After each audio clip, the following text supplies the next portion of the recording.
ayawani pamao na unu huarada ifisa kudie munsemo ubenya abrabum munsemo ubenya nyamsum munsem ubenya anijie munsem ubenya enyumpana kakuma ubenya yamaimu amanyasem ubenya osumpa bibra ubenya ubenya nina ubenya SOMPA TV yabana papini su SOMPA die ema kefiapa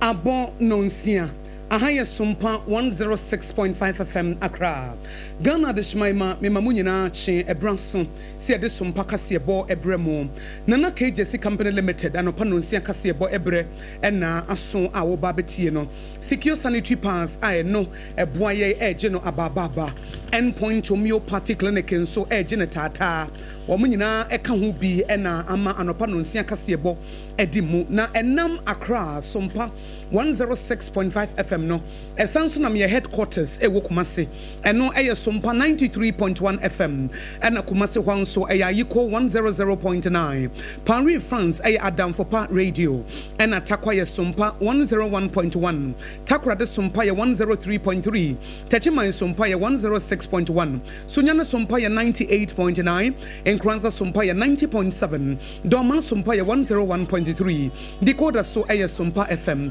Facebook eye SOMPA 106.5 FM Accra and na YouTube live on SOMPA FM live. Your website eye www.sompaonline.com. Wa munyina eka ho efa kase boy amano edimu. Ensema ye de sumo no pe de makotene no ebini. Na tejmakuo no ade ato aban no se adaworoma PTA so obema babiewa wo mamra bi ensi akire. University of Memphis ababa bepiem se Ghana desuafo be ya hanu ena school fees ya yentua yenti o makwa ho hiehiem.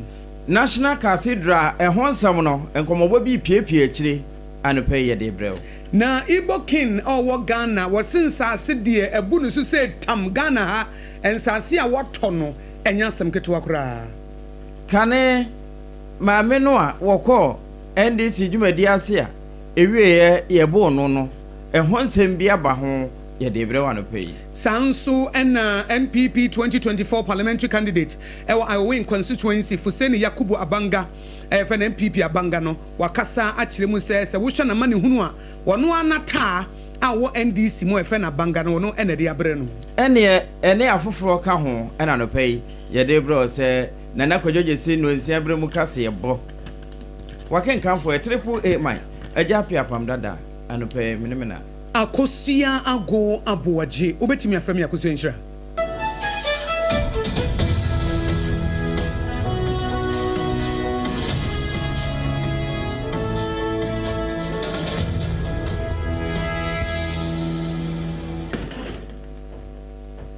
afei ensam no ayede esomo no ena ayede emamui nat adwumakuo ye wo omaiga na mu pani a wotua no ena woden kotesre ema mampanin John Dramani Mahama Reverend Isaac Owusu ena wo kasei na wose PTA na no na ewo ho na won mu yifiri ho aban bi penso na ena ban ba ye se ensamra biu na mom se ebeba na atimenya asetena no aban bi mantimi mfa ne nsa ensa ma meka enwie enkoto ntwene ba bia ene wo ma ne nsa achiba breko a emra bi ebebo ho ban na paniyi ene mmabunu bi ehia ya na won mu di nkomo ene wode beto so achese no kwasem ni se ekoba se obewo fufuo na wantete mu a se tie bia obefa emu aba ne se honti woka na wode akire mampani so na ka se empunu epunu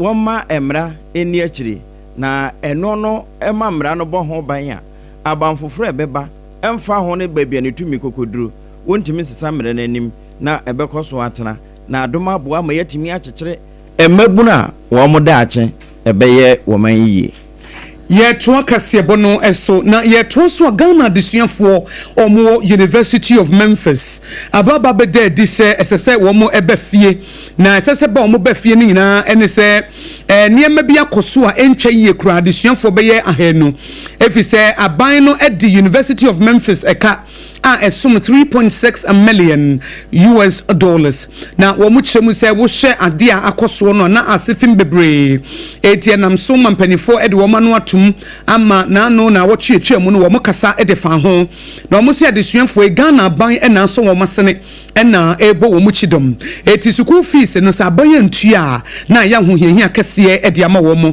na no mu chem se adesuafo mpanifo chem se August ni de to so enkono bosome ngotwe ni de to so nkono ne yehwe ani mu se wo mu betue bibia se esefatam amasa de a ene na wo besesa wo mu kuku no mu nkaka na wo masan so abaga na hanes adesua no kura no wo mu enwie na wo mu chem se aban no kasa no ano wo mu se an wo mu nim se ensesa bia ba ewo aban emu ewo Ghana na nso se Ghana aban tie ase se nkwada na nyi wo mu na de wo mu ho baaye eye government of Ghana ene peja wo mu se wo mu nko sua de e University of Memphis it is say NDC say MPP na wo so e mata de ehia ne se wo mu ye Ghana fo aba na fa wo mu ho ka se wo mu nko suku e wo suapon mu e wo America memu eti se aban dada na abo se aban mu no na abo so obi ko no obi abo adesuafo no nwie suku no nko ade ye o man na sede so mo behwe so mo betua na pepepe na nko ba se adesuafo ebetimi akwa ho hiahiam na amma suku fees o muntimi ntuanti na wo mani ayo mo ntotonto na no no mo chem se wo hwemu pa no a Daily Memphian or ye de Bokrata ne de Babontin se Ghana ban only university na so mu university ne ka ebeye $3.6 million na sansemi aban so ye hwe ne mu de aban ebeka se be betimi aboa ama desuanfo be ya hanu omo ye Ghana fo aban ne so mo masene so mo nkosua de ewo University of Memphis no wo mo ka wo mo de no aban enhyehyɛ wo de egu akwam no ye nso so mpaka se bo ye de atomonim yada so ejina mamre no mu ana ye toa so e de afiri ha yewura Kofi Bentel wono na kane na wodom eboa imani sabre woda so ejina mo ene wo mo edi dwuma na wode atodwo ekyese yewura agwafra ye bo adame kane soafo a na wo hwe atentene so na wono asa ya aban lo ya pani kwan a wo fa so edi nkomo bi e wo Supreme Court wa anka nokure odi nturo kire court no kwan a wo fa so a Supreme Court no echi nokura wo koka se wo manfa abasika na ehye National Cathedral nanso seed money de aba na betua na se tie bia aba ho bo mu no antumi anka nokura nkire court na wotwa ntro na se de yewura Bentel kan no wona nsantwofo edi nkomo na yegina ho. As for the lawyer on the other side, I'm not saying he should lie, but I'm saying here my own brother the AG lied because he had those facts and went and controverted what Bonfe said, and the judges, instead of taking judicial notice, looking at the facts in front of them, line up behind the government in the face of things that we could all see. The belief in the government was not founded. There was evidence in front of them and it could be checked, which is why I'm saying that is why some of them are suffering. Let's not go there. My point is that was a bad case. It was a blot. It shouldn't have gone the way it went. Like you said, lies all over the place. Quickly trying to finish. Listen, a management letter is an inquiry. It is asking management to provide further and better particulars, give details about certain things for the auditors to be able to complete their report. That is what it is. Now, it is usually necessary, but in this case, I think there is some overstimulation going on. And my point is that, look, there are things that should be clear and things that can be done instead of going to the ends of the earth trying to establish what is already clear. And here Kofi Bentel, Vice President Adema Imani Africa. Na ewian was we no yenhia danse huhu bi ansana wonoma won hobo National Cathedral mu no yetimi abo wo mkwadu eda ho clear. There has been expenditure. It is a matter of fact. Somebody took government money and spent it. Some people signed off on it. Find what has been expended. You don't need a forensic report to do that. Find the people who spend the money. You don't need a forensic report to do that. Call them and let them defend to you. Let them explain to you because they owe it to us. Public funds are public funds. Why did you spend this money? Why did you pay a J21 million? Defend that. If you are not able to do that, prosecute them. That is why we have laws, for instance, on causing financial loss to the states. Eno, asamoa, wadi apem so. Se we yenye bibia ya dansidie. My sika, odi ye den. Na wantimi anyi anu yi a ene emansika ene yetimi bo ko adu se waye nhwe ha ama woman ahwere sika meka wo sana na KJC company limited no pa no nsia kase ebo ene wosugusu a wutie wo SOMPA 106.5 FM Accra be na wotwemi enseni asamba ko a edi ahim na edi adencheche e wo social media ne miamia bebre Ghana ha a woko online portals no a edi ahim de obokrata nso ewo mu efa Igbo Queen anase Igbo ohene e ho asem na omanfo etwena basa enesre eno na nam so ama eze Dr. Chukuzi Jude Ikehutu wadi atudwa se sansem a ye kafa no ho no enye nokre wonsi kingdom bia wo Ghana ha wonu Igbo ni wo ye den eba na obesi kingdom anase obenya na henie e wo man Ghana nemom Igbofo a wo mo e wo ha no e na ono eda wo mo ano se wo mo epanyini na se wo ye leader eda sa Igbo krofo anase adehye no oda wo mo ano wose me Ghana ha maton sase pa me won sase bebre wo ha menya bone bia na echopa na no me de baaye no na me pacho eno nchase mafom na emom se de be ya me din be firi ho na nipa bi enwene se yese waba betu ye wo Igbo ken wo ha e wo Ghana no omanfo betimi ate wo mo ho se etina ensema ne nam social media kra nam suma enipa bi kra friend say easy dog na ohu ye de anase Ghana for action wo mo no se tweapia e wo Nigeria for so ana de na ekoso e no se menya hwio na emoma ncheche mu bi na sese mekire mu Igbo fo a wo mo bobra wo Ghana ha na meye wo mu leader meye wo mu pagini menya the kingdom of Igbo in Ghana Igbo king said de ebi mo e kanon.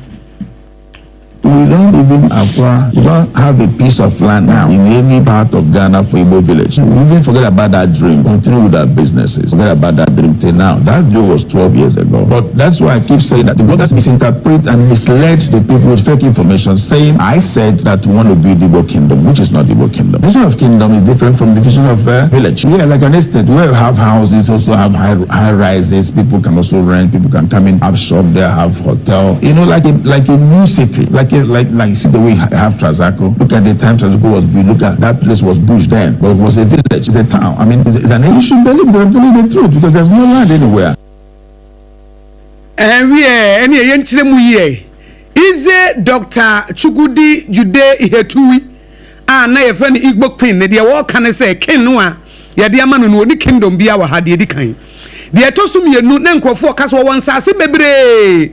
Ewo Ghana eno nso so ye maki correction no wo so oni sase bia Ghana ha woni asase wo baabia woni asase ewo baabia nti bloggers no a moachuma no wo no ho se ensase egu no so wo Ghana ye kan enya no kore wo so oni sase bia nti ye maki sa correction woni sase bia ewo Ghana oni asase ba kokora nemom Igbo community ewo Ghana no na woda wo mo no wonye kin wonye wo hene eye ne nkrofo mu free Nigeria ba Ghana so mo bebo bra no ene woda wo mo no woni asase bia se de nkrofo kan bisi an wo real estate ene nsem bebre ene wo maka e de afa no ho.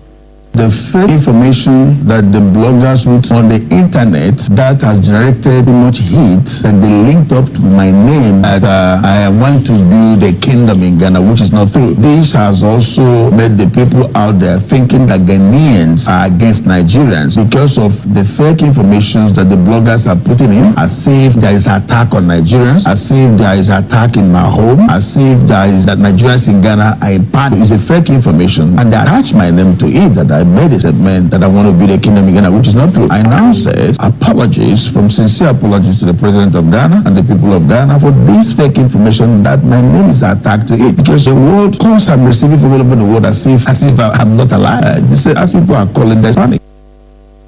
And the dahono is Dr. Chukudi Jude Ihetu ana your friend no Igbo king and what him say onye king Igbo community ewo Ghana and woda wo mo no na chopa wode ba ye ni nyina no nye se bia woyam fom so na sere bia obeti ni din ho na obekoso aye na djuma hu nchechiremu ene ode aba SOMPA kasebo ye de asom mu no ene na dimpa eyase ahonya na wankasa udin ho nso a yebo ni mone na anopa ma yenwuram wo so no kokoro kwamanyoko wonom aboboa no na no na ohyiamu na wonom odwendwene wo mokuo no emre da ho kwa mbefa so ebetimi agina yie na anya hodem foforo kora ade asa akwa akwaje tumi na ase nkomodie na woba ha wakomsen kane awutu senya east mrahye bedwani na no ablekuma north abatwe yi ho ekowie ya ne tokopem ho sade emunsam tie bi kasa mampanin kasa ho no so wo no enya de a wotena se atwen se mampanin meka bibia se adokotafo adawro ma ne ho ye na ne ho ye nyina nso no wonhia bibia mfiri mampanin ho se wo meka se we na esi anase wo ma ne sei. I needed to come here for my supporters, my party members, and the whole world to see that I'm doing better. Well, I don't expect the president or the vice president to say anything because I'm not part of their party. And they are aware of what has happened. So if they don't come out, well, I wouldn't say anything. Because I expect that as a woman, being beaten by these men, and up to now, nobody has called to say anything. I leave it to I'm still strong and alive. Ere mama ha wakomsen. Na no wo mo conference yase ene wo kan asemi. Ye to kase bono so a ye wo entafo mienu bi wo Ghana. Baako ewo NDC, baako ewo NPP. Wo mo ye twin, na so wo mo ye entafo. Die wo NPP no ye fe no Fuseni Yakubu Abanga, eti ye fe no NPP Abanga. And the third national vice chairman Edmund NDC no ye fe no Abanga NDC. Eti we ye NPP Abanga, and we ye Abanga NDC. Enso mo ye ntafo, enso mo ndom party baako. Na no no say 2024 wonu ankasa na taa eye ni nua eye Abanga NDC. Juma wodi di no enya sam ketua I will win.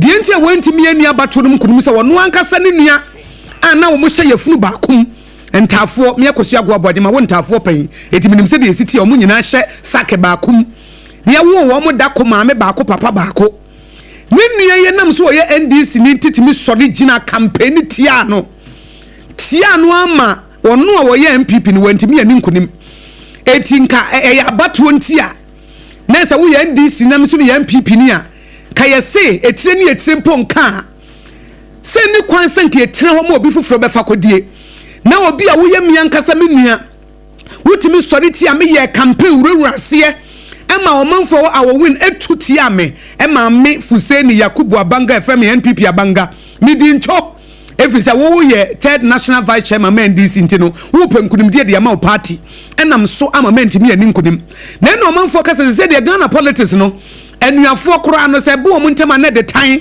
na ede aba enam se Abanga NPP we ye NPP Abanga na we ye Abanga NDC to ma chedinim eno se miankasa menua o ye mata etimi campaign maame ama campaign wo campaign tia me e wo mase e ma mentimi ani nkunim moma yentie no.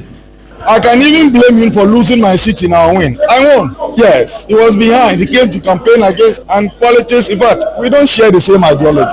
He's an NDC, I'm an MPP. Nothing NDC that I will support. Same way, nothing MPP that he will support. And for that matter, the chemistry is something which is that I don't support the 35. I don't support because I've engaged all the youth organizers, the 275 and their deputies. They told me, Abanga, this time we are winning the national youth organizer. Wasi ai NPP Abanga na ekase wasi ai ye ntafo de na nso obi a wana gino de nam wo de unyina so no si NDC na ope ena misumi nyina so no si MPP na mepe obi edi ni lem na nka unua ne me na me ko gina MPP me na me gina say NPP 2024 parliamentary candidate e wa win constituency na wo ye me nua nka eni kwanse nua do no kra no eso se party do ese nka nua do no enka eso se party do Ezuminu Abanga NDC timi jinam e campaign tia me akopim se me lusu ye fise wo do party no esense me ye ninua eti weni sim odi tuja so mpaka se bonso ye de atomanim yankwa santemantemu na Methodist asafo Better Methodist Men's Fellowship wo mo secretary Yura Bawa Bedu na no won mo ko hyemude kase biase enu de kwasie na eye mabunuku a ewa abrepobro ni krom asante mantemu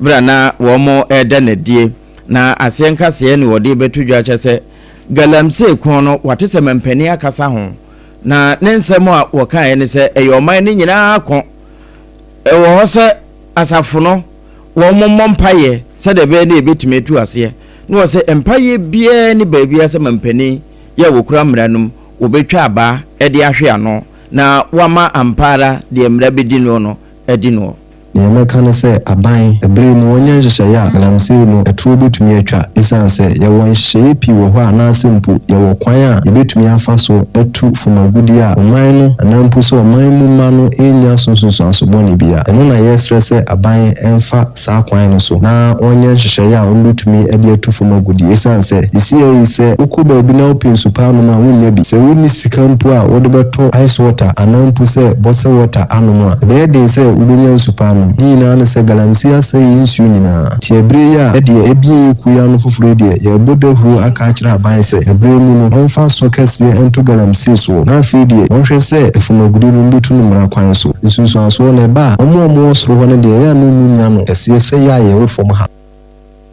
enro abrepobro ni krom Methodist Men's Fellowship ekuno anopa na atese Penny Kasai. Meka wo se wutie kan se boy efi SOMPA Accra 106.5 FM na enam ye headquarters e wokumase eye SOMPA 93.1 FM e wokumase na na KJC Company Limited no pa no nsia kase bo eno no eko ba simprimu ya tene so ane ya sori adansie hu niema afa no mega ye friend no wo bema efisa adwuma no waya che bebre ba wo mantimi an survival nanso na de ayese wo gina na so pabere so a wo bo adwuma enye nwanwa so agye abaso bo wo Ghana ne amono ne se eba adansie hu niema de papa quality building materials na KJC Company Limited ena wo benya ena do ho plywood so ho building wire cement iron rods roofing sheets and chance de bodan so a hu se ensuo ne toto ensuo yi toto enkrofo bi wo ho muntimi na anajo efisa ensuo to an chance ne de bo ne dance no enam se one ton wona na KJC Company Limited intino ensuo ne to an na esoguru so to wada ho saa no onim se ensuo to wo hu an se ensuo bi gu nanum won ko hwe sai wo hyanchense de bodan so na tokura tom eto onde wo so wada o ena ensuo de bi gu ne hwinim na bi nso egu nanum na nka wo to roofing sheets no e wona na KJC Company Limited ya enka wo da na wada saa bre enka ensuo to enka wo ni problem eto wo da na paso padane so nekona na KJC Company Limited wo depo akese bebre wo Ghana ha kaso ne mpota mu nyina kumase tamale nekwaje wo de ne fa boso na nya kokoduro enna yese wo do ho bodondo na dondon sao na KJC nyame yeshira no wo to adanse hu ne mafiri no ho na wonso yeshira no na ebi ason so ekuo ba simpri mu no na no Central Steel for bona baso man trailer ne truck se na outstanding services 2023 wo ne de ma wo mo won kran ni kumase no ebi a wo ne first generation who see dying da afenu wato asase a wo ba besi da wona na mu nyina na kansoa obi ansi fie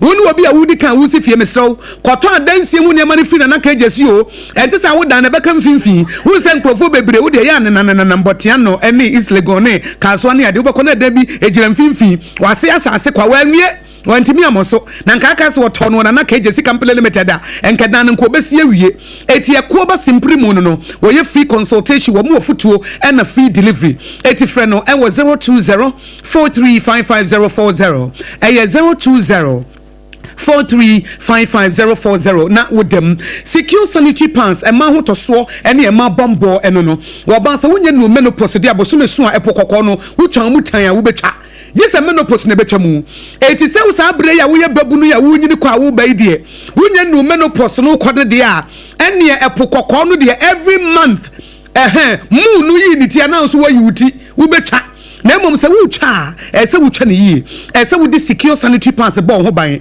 se de be ya nkofa yare ene bacteria ne infections ne ade ya sanitary pad na wo bo no enye ena unya sanitary pad bi ti se secure sanitary pad na wo bo na se wo da wo sori ya bibia tare ba bi tare enye de se ba bi awai obi timi bo sanitary pad bi ade enche na namanimu ebi won so na namachire da bi secure sanitary pad wo ye stable wo mo stability ba bi ade ne ba tare no Watare hwa was take kama was taken to a move. This a worker say afi dem abremi you. Wo move nko ba bia unmovable.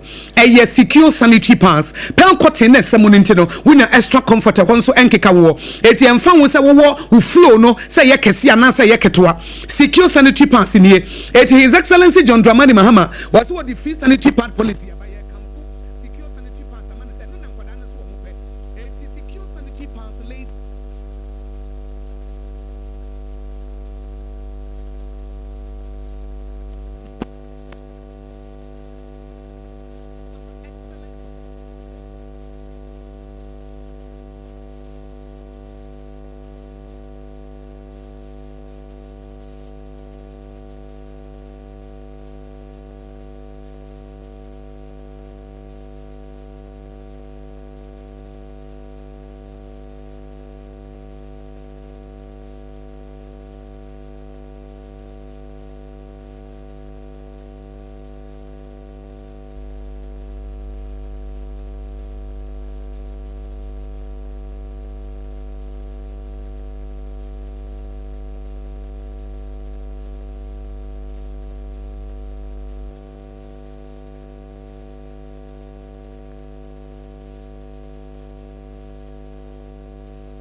(024) 867068 0244 867068 and 0274234 321 0244234 na wodem endpoint homeopathy clinic ayaresa papa akachi na wobenya meka wo se wutie na KJC company limited on pano nsia kase yebo e wo SOMPA 106.5 FM akra ya homeso ya ba ya de dia kanyina ebeto aso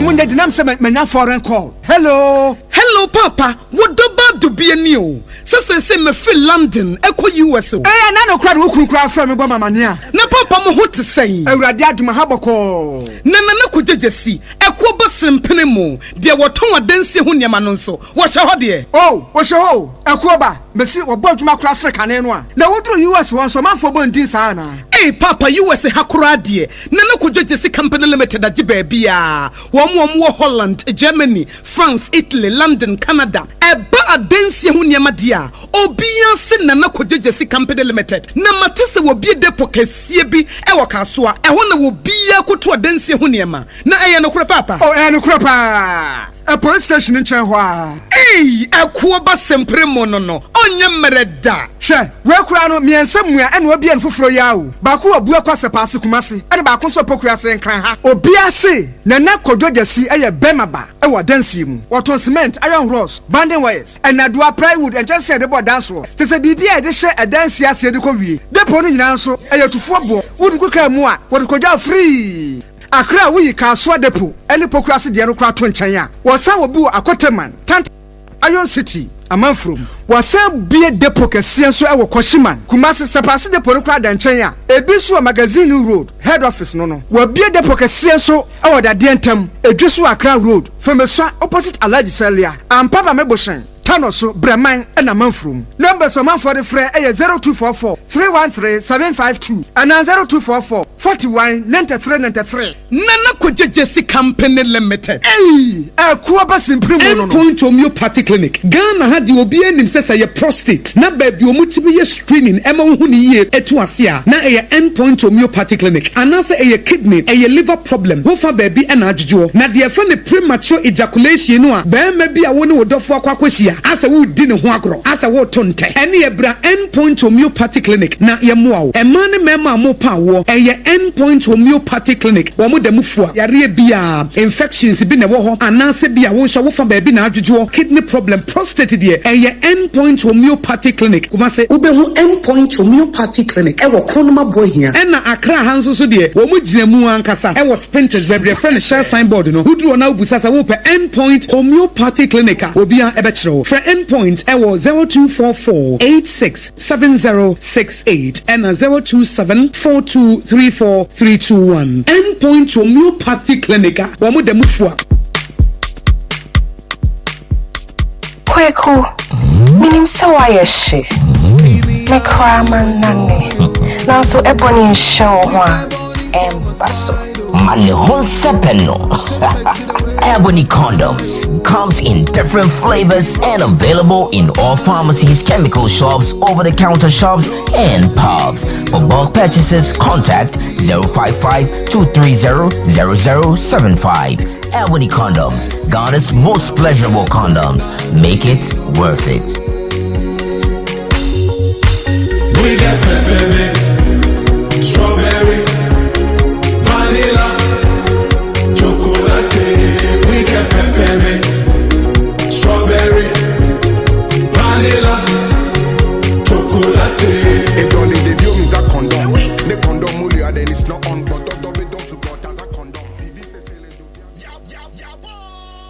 Ewra, me pacho bra na me hwa de wo bag. Bra, aden, ena nso biem. Hey, time heba me hye ya me ka se yi ba akun. Ani wayi me ensen. Bra, sanya time heba me hya esia gyimi ni me fiefo enya de abako ebeso yen. We de udi se ofani nyina. Time heba me hya me ka se me di one dance ya heaven ena de me kwa akopie. Enti se malaria we draw ne time heba mixture. Enye enunku o, de nanum ato a wontimi ani die no. Time heba mixture duro no ena ye ma o. Oba a wafa afuro de o ma akwada no fo. Eni akwada woni mfie dumienu entimi num aduro yi bi. Se obato aduro yi bi anoma, hwe se wako hospital anase lab ame yehu se wo atridie malaria yi bi ansa. Se o petam heba mixture enu dudu atu a, fo ani kire KNG Herbal Center ewo Emrom Abidjan House ana ba akoso wo atonsu Monaco Junction. Enu echi obenya bi atowo over the counter medicine sellers. Eni herbal shop dodo na em. Fre 0244 417669. Kayo set time no TIME time herbal mixture afi malaria fever bi adani ziba ewo munu betu akọ. FDA agi adwadie nkratoa yi atu.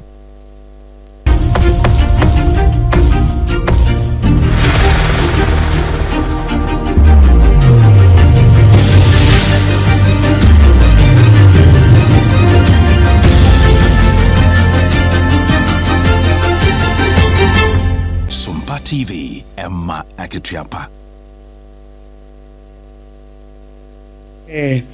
Yeah, come with Sekasi Bewuti Free SOMPA 106.5 FM Accra. Na Syria and ebede DSA Kuma Ekosono Diara Hussein Bebre Abba ama wo mu chem se clashes ekoso wo man nimu no yerim se Syria ntokwa adolso wo makwa che emfie pie kwa na aba ama eko bebre nso asore we ko na we ko ankosese city of Sawada ena abepiem se ntokwa foforo asore wo ho ha ama omanfo dodo na kasa wo ho ama nam so na Syria mampanyini Ahmed Asahri wo de nsem bia todwa se mpanifo nhwe na wo mu nsiesie se de be ya asumdwe mapa ebetimi aye adwuma kase bo no asi ensem a yade so mu de di mu akotene no na poso ebini Mempeni koto ne betimi akase enne galamse wasi ano yewra ono eye emabunu chirofo better methodist Kumasi. Na baba PM say University of Memphis Ghana for mo call hono dodo no ano baby akwakodru no school fees o muntua yenti one sha August ye bepa mo mama befie PTA ya mampani so osade ababio no na atefo se wo mamransi akire kase bono ye ne yede somo no pay me akosua ago aboaje obetimi afrem yakosua nhia me ne medoba triple man menye youth ejapia APAM dada. San Sompa your headquarters 93.1 FM Ayuko F5 Paris France and Swadam for Radio Takwa Sompa Takwa de Sompa Techima Sompa Sunyane Sompa and Kwanza Sompa Doma Sompa and your Facebook page no your Sompa 106.5 FM Akrana na KJC Company Limited and upon Siaka Sebo secure sanitary page na baba and endpoint homeopathic clinic and so ejine tata yadam was here the Ghana today ebetwaso